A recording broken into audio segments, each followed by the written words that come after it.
Once there was a forest so thick and green, sunlight barely touched the ground. It breathed for everything around it, every tree a lung, every root a lifeline. The village lived beside it for generations. The forest gave them cool air to breathe, wood to burn, and shade to rest under. They took what they needed, and the forest always gave.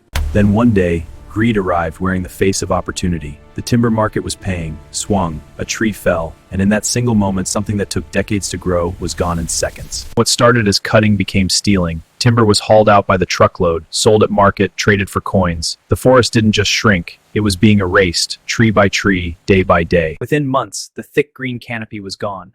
Where birds once nested, only stumps remained.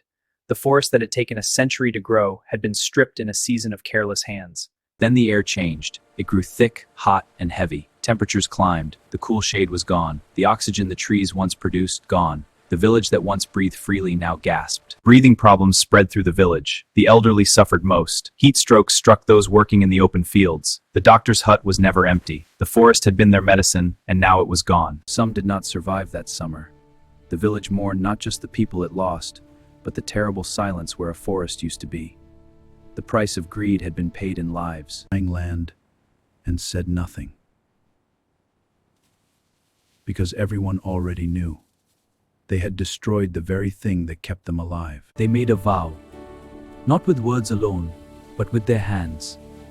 Every family, every child, every elder who could stand. Nature is forgiving.